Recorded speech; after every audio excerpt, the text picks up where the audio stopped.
ఈ ప్రాంతం నుంచి ఒక్కసారి ఎంపీగా మీరు పొన్నం ప్రభాకర్ను గెలిపిస్తే తెలంగాణ రాష్ట్రాన్ని సాధించండి. మరి నేను ఇక్కడికి వచ్చిన ప్రజల్ని ఈ వేదిక మీద నుంచి కరీంనగర్ ఉమ్మడి జిల్లా ప్రజల్ని నేను అడుగుతున్నా. బండి సంజయ్ గారిని 2 సార్లు పార్లమెంటుకు పంపిస్తే ఆయన మంత్రి అయింది, కానీ ఈ కరీంనగర్ జిల్లాకు నరేంద్ర మోడీ నుంచి చిల్లి గవ్వైన తెచ్చిండా? ఈ కరీంనగర్ అభివృద్ధి కోసం వారు ఎప్పుడైనా పార్లమెంట్లో మాట్లాడిండా? మీరు ఆలోచన చెయ్యండి. అంతకంటే ముందు 3 సార్లు టీఆర్ఎస్ వాళ్ళని గెలిపించిండ్రు. వాళ్ళు గుండు సున్ననే ఈ కరీంనగర్ జిల్లాకి ఇచ్చింది.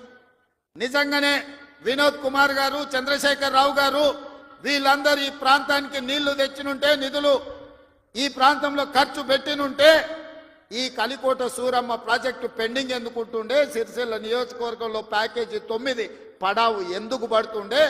కోడి దూడలను ఇచ్చి కోరికలు నెరవేర్చే రాజన్న మందిరం 10 సంవత్సరాలు పడావు పడ్డట్టుగా ఎందుకు ఉంటుండే అని నేను ఈ మిత్రులను అడుగుతున్నా. దాదాపుగా ఈ 10 సంవత్సరాలలో చంద్రశేఖర్ రావు గారు 20 లక్షల కోట్ల రూపాయల బడ్జెట్ ఖర్చు పెట్టిండు. తెలంగాణ రాష్ట్రాన్ని 7 లక్షల కోట్ల రూపాయల్లో అప్పుల ఊబిలో ముంచిండు. 7 లక్షల కోట్ల రూపాయల అప్పు తెచ్చిన చంద్రశేఖర్ రావు, 10 సంవత్సరాలలో 20 లక్షల కోట్ల రూపాయలు ఖర్చు పెట్టిన చంద్రశేఖర్ రావు 100 కోట్లతోని రాజన్న దేవాలయాన్ని పూర్తి చేయలేకపోయిందా? ప్యాకేజీ నెంబర్ 9 సిరిసిల్లలో ఎందుకు పడావు పడ్డది? కలికోట సూరమ్మ ప్రాజెక్ట్ ఎందుకు పూర్తి కాలేదో మీరు ఒక్కసారి ఆలోచన చేయండి. ఇవాళ మీ రోడ్లు వెడల్పు విషయంలో కానీ మీరు ఆనాడు ఎమ్మెల్యేగా ఎన్నుకున్న ఆయన 3 సార్లు గెలిచినట్టున్నాడు.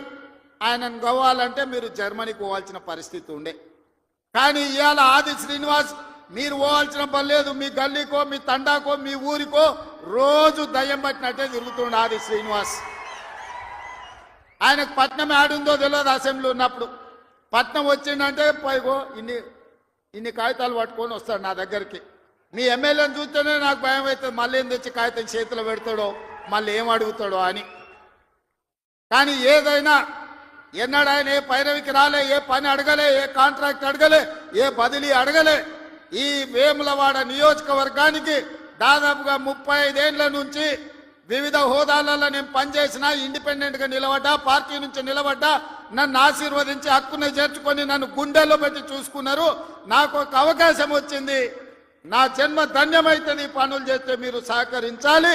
నాకు పదవి ఇవ్వకపోయినా పర్వాలేదు, కానీ నా ప్రాంతానికి ప్రాజెక్టులు ఇవ్వండి అని మీ ఆది శ్రీనివాస్ కాగితాలు తీసుకొచ్చి ఇచ్చి ప్రాజెక్టులు అన్ని కూడా తెచ్చుకున్నాడు. నాకు కూడా ప్రజల కోసం, ప్రాంత అభివృద్ధి కోసం అడిగే ఎమ్మెల్యేలన్నా, ప్రజాప్రతినిధులన్నా నాకు కూడా చాలా ఇష్టం.